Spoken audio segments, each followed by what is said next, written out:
কিছু কিছু জায়গা থাকে যেগুলো শুধু ইট পাথরের নয়, সেগুলো সময়ের সাথে সাথে আমাদের ভেতরে গেঁথে যায়। রহস্যময়ী বিবেকানন্দ বিদ্যাপীঠ ঠিক তেমনি একটা। আজ রিইউনিয়নের দিন দাঁড়িয়ে বুঝলাম আমরা সবাই আলাদা পথে হাঁটলেও আমাদের শিকড় কিন্তু এই আরবিভিবি। সকাল থেকে সাংস্কৃতিক অনুষ্ঠান চলছিল, তারপরে দুপুরে ছিল লাঞ্চে ছিল salad, cutlet, fried rice, chicken, চাটনি, পাঁপড়। খুবই সুন্দর আয়োজন করেছিল আরবিভিবি রিইউনিয়ন কমিটি।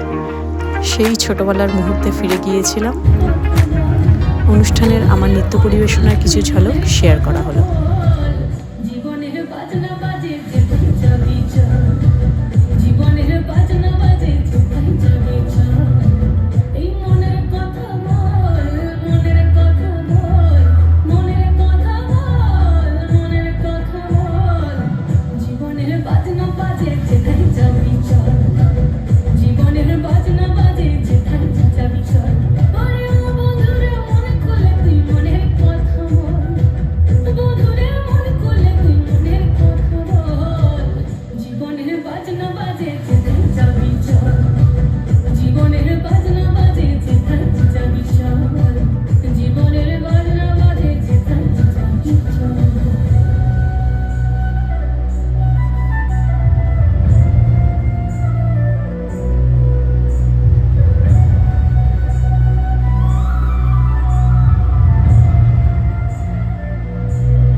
অসাধারণ একটা নাচ আমরা দেখলাম। Thank you